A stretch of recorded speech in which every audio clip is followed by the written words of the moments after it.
दोस्तों, महाशिवरात्रि पर गलती से भी ऐसे व्रत कभी मत रखना और ना ही महाशिवरात्रि पर यह 5 गलती करना, नहीं तो पूरी जिंदगी बर्बाद रहोगे। भगवान भोलेनाथ हमेशा हमेशा के लिए रुठ सकते हैं। यह गलती नजरअंदाज बिल्कुल भी ना करें। दोस्तों, महाशिवरात्रि किसी भी शुभ मुहूर्त में पड़े, लेकिन आप यह गलती कभी मत करना। महाशिवरात्रि के दिन खास तौर से व्रत रखते समय इस बात का ज्ञान आपको होना चाहिए। शिवरात्रि के दिन यह 5 गलती करना आपको भारी पड़ सकता है। इस दिन भगवान भोलेनाथ और माता पार्वती की पूजा शुभ काल के दौरान ही करनी चाहिए। ऐसे में हम यह जानते हैं कि शिवरात्रि पर क्या गलतियां नहीं करनी चाहिए जिससे भगवान भोलेनाथ क्रोधित ना हो। तो चलिए जानते हैं शिवरात्रि के दिन क्या करें। तो आप महाशिवरात्रि के दिन व्रत करें और सुबह जल्दी उठकर स्नान करें और साफ सुथरे कपड़े पहने शुभ काल में मंदिर जाकर भगवान भोलेनाथ जी को जल और दूध चढ़ाएं। इस दिन भगवान भोलेनाथ जी का ध्यान करें और ओम नमः शिवाय का जाप अवश्य करें।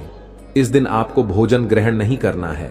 अगर आपने व्रत किया है तो सिर्फ फल खाकर ही व्रत पूरा करें। हो सके तो पूरा दिन फल ही खाएं और दूसरे दिन व्रत छोड़ें। अगर आपसे नहीं हो पा रहा हो तो आप एक समय में भोजन कर सकते हैं। दोस्तों, वीडियो शुरू करें उससे पहले वीडियो को एक लाइक अवश्य कर दें और कमेंट बॉक्स में जय भोलेनाथ अवश्य लिख दें, जिससे कि भगवान भोलेनाथ का आशीर्वाद आपको सीधे प्राप्त हो। सच्चे दिल से इस नियम को मानने वाला व्यक्ति भगवान भोलेनाथ जी को बहुत ही प्रिय होता है। अब बात करते हैं महाशिवरात्रि के अवसर पर आपको क्या गलती नहीं करनी चाहिए जिससे भगवान भोलेनाथ क्रोधित ना हो। दोस्तों, चाहे कुछ भी हो जाए, महाशिवरात्रि के दिन मांस मदिरा का सेवन गलती से भी मत करना, नहीं तो आपके साथ कुछ भी हो सकता है। महाशिवरात्रि के दिन देर तक कभी ना सोए, इससे आपका भाग्य बिगड़ सकता है। भगवान भोलेनाथ रुठ सकते हैं। महाशिवरात्रि के दिन दाल चावल या गेहूं से बने पकवान नहीं खाने चाहिए। इस दिन आप सिर्फ फल, दूध, चाय और कॉफी ले सकते हैं। अगर आप भगवान भोलेनाथ जी को प्रसन्न करना चाहते हैं तो इस दिन काले कपड़े भूलकर भी मत पहनना। इस दिन जितना ज्यादा हो सके भगवा रंग या लाल रंग का ही कपड़ा पहने, बहुत ही शुभ और मंगलकारी माना जाता है। इस दिन पति पत्नी शारीरिक संबंध भूलकर भी ना बनाएं, अन्यथा भगवान भोलेनाथ के क्रोध का सामना आपको करना पड़ेगा। इस दिन जितना ज्यादा हो सके दान पुण्य करें। भगवान भोलेनाथ को अगर खुश करना है तो यह बातें गांठ बांध ले। दोस्तों, यह पाप कभी मत करना। महाशिवरात्रि के इस पावन अवसर पर शिवलिंग पर भूलकर भी यह चीजें मत चढ़ाना, नहीं तो जिंदगी भर आपको किसी बड़ी परेशानी का सामना करना पड़ सकता है। आपका व्रत टूट भी सकता है। भगवान भोलेनाथ अत्यंत क्रोधित हो सकते हैं, जान लीजिए, नहीं तो आपके व्रत रखने का कोई भी फायदा नहीं है। तो चलिए जानते हैं। दोस्तों, नंबर 1, पौराणिक कथाओं के मुताबिक तुलसी को माता लक्ष्मी का स्वरूप माना जाता है। माता लक्ष्मी भगवान विष्णु की अर्धांगिनी है। भगवान विष्णु शालिग्राम की पूजा में ही तुलसी का प्रयोग किया जाता है। ऐसे में शिवलिंग पर तुलसी का प्रयोग वर्जित है। यह आपको पाप का भागीदार बना सकता है। ऐसा अनर्थ कभी मत करना। दोस्तों, नंबर 2, सिंदूर एक प्रकार से श्रृंगार की वस्तु है जो सभी देवियों को चढ़ाया जाता है, परंतु भगवान भोलेनाथ बैरागी हैं और वह महाकाल है, इसीलिए उन्हें सिंदूर नहीं चढ़ाया जाता।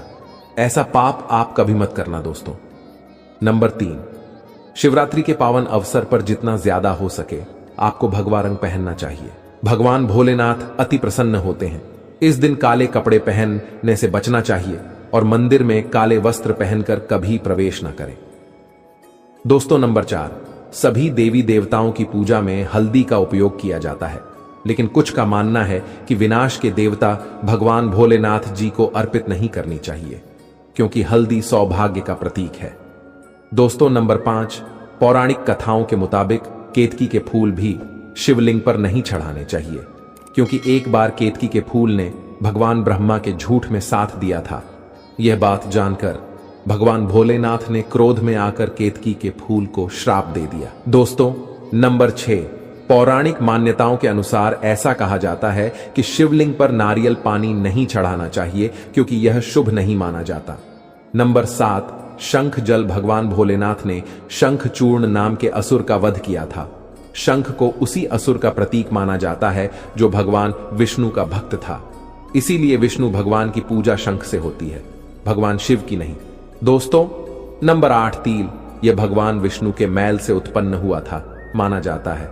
इसीलिए इसे भगवान भोलेनाथ को नहीं अर्पित किया जाना चाहिए। दोस्तों, नंबर 9, भगवान भोलेनाथ को अक्षत यानी साबुत चावल अर्पित किए जाने के बारे में शास्त्रों में लिखा है। टूटा हुआ चावल अपूर्ण और अशुद्ध होता है, इसीलिए यह भगवान भोलेनाथ को नहीं चढ़ता। आप ऐसा अनर्थ मत करना। चावल चढ़ाने से पहले ध्यान से देख ले, कहीं चावल टूटा हुआ ना हो। खास तौर से शिवरात्रि पर यह चीजें भगवान भोलेनाथ को चढ़ाने से व्यक्ति का भाग्य चमक उठता है। भगवान भोलेनाथ अति प्रसन्न होते हैं। दोस्तों, नंबर 11, गंगा भगवान विष्णु के चरणों से निकली और भगवान भोलेनाथ की जटा से धरती पर उतरी है। इसीलिए सभी नदियों में गंगा परम पवित्र है।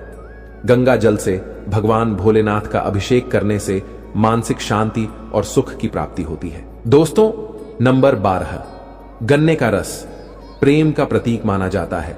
शास्त्रों में इसे बहुत ही पवित्र माना गया है। दोस्तों, नंबर 13, 3 पत्तों वाला बेलपत्र। 3 पत्तों वाला बेलपत्र जो कटा फटा नहीं हो, ऐसा भगवान भोलेनाथ को चढ़ाएं। 3 पत्तों वाला बेलपत्र ब्रह्मा विष्णु महेश का प्रतीक माना जाता है। महाशिवरात्रि के अवसर पर बेलपत्र अर्पित करने से शिवलोक की प्राप्ति होती है, ऐसा पुराणों में बताया गया है। दोस्तों, नंबर 14, धतूरे के फल के समान धतूरे का फूल भी भगवान भोलेनाथ को प्रिय है। इसका कारण यह है कि यह सफेद होता है और औषधीय कारणों से गुणकारी होता है। मानसिक शांति के लिए धतूरे के पुष्प को शिवलिंग पर अर्पित करें। दोस्तों, नंबर 15, ग्रहों के अशुभ प्रभाव के कारण घर में सुख शांति की कमी और आर्थिक परेशानियों को दूर करने के लिए महाशिवरात्रि के अवसर पर भगवान भोलेनाथ को नाग नागिन के जोड़े समर्पित करें। इससे काल सर्प और नाग दोष समाप्त होता है।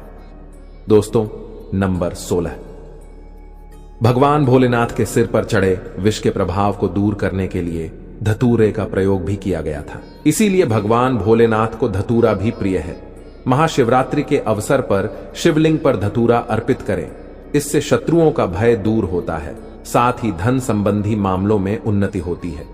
दोस्तों, नंबर 17, भांग भगवान भोलेनाथ को अत्यंत प्रिय है और इस शिवरात्रि के अवसर पर भांग के पत्ते को पीसकर दूध या जल में घोलकर भगवान भोलेनाथ का अभिषेक करें। इससे रोगों से मुक्ति मिलती है। दोस्तों, अब बात करते हैं कि आपको महाशिवरात्रि व्रत में क्या खाना है। देखिए, जो महाशिवरात्रि होती है वह गंगा जल की हर एक बूंद की तरह पवित्र मानी गई है, शुभकारी मानी गई है। हमारे हिंदू परंपरा में शिवरात्रि का बहुत महत्व है और यह पर्व फाल्गुन मास के कृष्ण पक्ष की चतुर्दशी को मनाया जाता है। भगवान भोलेनाथ भोले भंडारी हैं। वे एक लौटा जल से भी प्रसन्न हो जाते हैं, मात्र एक बेलपत्र से भी अति प्रसन्न हो जाते हैं। लेकिन भगवान भोलेनाथ शीघ्र गुस्सा भी हो जाते हैं। जहां भगवान भोलेनाथ को कुछ चीजें प्रिय हैं, तो वहीं कुछ चीजें ऐसी हैं जिनका भगवान भोलेनाथ की पूजा में अगर इस्तेमाल ना किया जाए तो भगवान भोलेनाथ का पूजन अधूरा रह जाता है। वही कुछ चीजें ऐसी होती हैं जो अगर अनजाने में आप भगवान भोलेनाथ को अर्पित कर देंगे तो उससे भगवान भोलेनाथ आपसे रुष्ट हो जाएंगे। इसलिए भगवान भोलेनाथ की पूजा करते समय कुछ बातों का विशेष ध्यान रखना चाहिए। आज के इस वीडियो में हम आपको बताएंगे कि महाशिवरात्रि के पावन पर्व पर क्या करें क्या ना करें, कौन सी ऐसी वस्तुएं हैं जो भगवान भोलेनाथ को अति प्रिय है और कौन सी ऐसी वस्तु है जो भगवान भोलेनाथ को बिल्कुल भी प्रिय नहीं है और कौन सी वस्तु है जो भगवान भोलेनाथ को भूल से भी अर्पित नहीं करनी चाहिए। दोस्तों, सबसे पहले जानते हैं कि महाशिवरात्रि के पावन पर्व पर क्या करना चाहिए जिससे कि भगवान भोलेनाथ और माता पार्वती का आशीर्वाद आपको प्राप्त हो। महाशिवरात्रि के दिन भगवान भोलेनाथ की पूजा सफेद या लाल रंग के वस्त्र धारण करके ही करें। सफेद और लाल रंग के वस्त्र धारण कर भगवान भोलेनाथ का पूजन करना बहुत ही शुभ माना जाता है। यदि संभव हो तो इस दिन पूजा में बिना सिले हुए वस्त्र पहने महाशिवरात्रि के पावन पर्व पर भगवान भोलेनाथ की शिवलिंग का पूजन अवश्य ही करें। शास्त्रों के अनुसार महाशिवरात्रि के दिन ही भगवान भोलेनाथ शिवलिंग के रूप में प्रकट हुए, इसलिए इस दिन शिवलिंग का पूजन करना सबसे ज्यादा श्रेष्ठ माना जाता है। शिवलिंग का पूजन करने से भगवान भोलेनाथ और माता पार्वती की असीम कृपा प्राप्त होती है। वैसे तो महाशिवरात्रि पर भगवान भोलेनाथ का पूजन रात्रि के चारों पहर में किया जाता है, इस बार पंचांग के अनुसार फाल्गुन माह के कृष्ण पक्ष की चतुर्दशी तिथि की शुरुआत 8 मार्च रात 9:47 से होगी। इस तिथि का समापन अगले दिन 9 मार्च शाम 6:17 पर होगा। महाशिवरात्रि व्रत के दिन भगवान भोलेनाथ की उपासना निशिता काल में की जाती है, इसलिए महाशिवरात्रि व्रत इस साल 8 मार्च 2024 शुक्रवार के दिन रखा जाएगा। दोस्तों, अब बात करते हैं कि आप लोग किस पहर में कितने समय पूजन कर सकते हैं। प्रथम पहर पूजन समय 8 मार्च को शाम 6:25 से शुरू होगा और समापन रात 9:28 को होगा। दूसरा पहर पूजन समय 8 मार्च को रात 9:28 से शुरू होगा और समापन 9 मार्च को रात 12:31 पर होगा। तीसरे पहर पूजन समय मार्च को रात 12:31 से शुरू होगा और समापन सुबह 3:34 पर होगा। दोस्तों, महाशिवरात्रि का मतलब है भगवान भोलेनाथ का रात्रि के समय पूजन करना। इससे भगवान भोलेनाथ अति शीघ्र ही प्रसन्न हो जाएंगे और आपको मनचाहा वरदान देंगे। महाशिवरात्रि पर भगवान भोलेनाथ के साथ माता पार्वती जी की पूजा भी अवश्य ही करें। ऐसा करने से आपको भगवान भोलेनाथ के साथ माता पार्वती जी का भी आशीर्वाद प्राप्त होगा। शिवरात्रि के दिन भगवान भोलेनाथ की शिवलिंग पर बेलपत्र अवश्य ही अर्पित करें। बेलपत्र भगवान भोलेनाथ को अति प्रिय है। बेलपत्र के बिना भगवान भोलेनाथ का पूजन अधूरा माना जाता है। बेलपत्र एक पत्ता नहीं माना जाता। एक डंडी में जो 3 पत्ते जुड़े हैं उन्हें बेलपत्र कहा जाता है। एक डंडी में 3 जुड़े हुए बेलपत्र ही शिवलिंग पर अर्पित करें और चंदन से उस पर ओम नमः शिवाय लिखकर अर्पित करें। ऐसा करने से भगवान भोलेनाथ की कृपा प्राप्त होती है। महाशिवरात्रि के दिन भगवान भोलेनाथ को पूजा में अक्षत अर्पित करें। ऐसा करने से आपको भगवान भोलेनाथ का आशीर्वाद प्राप्त होगा। इस दिन रात्रि में भगवान भोलेनाथ का जागरण अवश्य करना चाहिए, जिससे आपको महाशिवरात्रि का पूर्ण फल प्राप्त हो सके। महाशिवरात्रि के दिन भगवान भोलेनाथ की पूजा करने से पहले भगवान श्री गणेश, भगवान कार्तिकेय, नंदी और माता पार्वती का पूजन अवश्य ही करना चाहिए, नहीं तो आपको पूजा का फल प्राप्त नहीं होगा।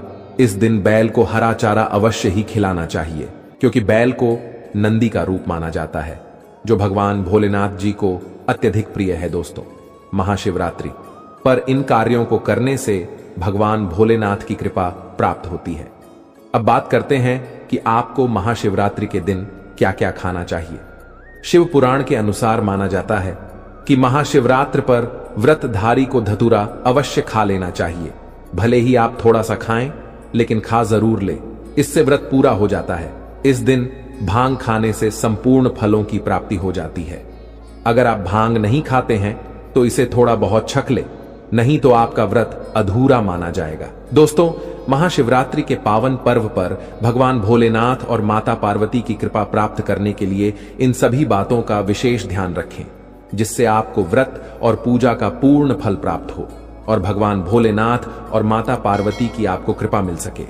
बहुत सी चीजें इस दिन के व्रत में ऐसी होती हैं जो आपको नहीं खानी चाहिए, और एक चीज ऐसी है जो महाशिवरात्रि के दिन जरूर खानी चाहिए, ताकि आपको इस व्रत का संपूर्ण फल मिले। महाशिवरात्रि के दिन बहुत से लोग व्रत रखते हैं। एक बेला उपवास रखकर कई लोग सात्विक भोजन करते हैं। महाशिवरात्रि का व्रत अगर आप रखते हैं तो ध्यान रखें, शरीर में पानी की कमी ना हो। इसके लिए अनार या संतरे के जूस का सेवन कर सकते हैं, लेकिन गन्ने का जूस मत पीजिए। महाशिवरात्रि के दिन फलाहार में सेब, संतरा, पपीता, केला, खीरा वगैरह खा सकते हैं। दोस्तों, आशा करते हैं कि आज की जानकारी आपको अच्छी लगी होगी।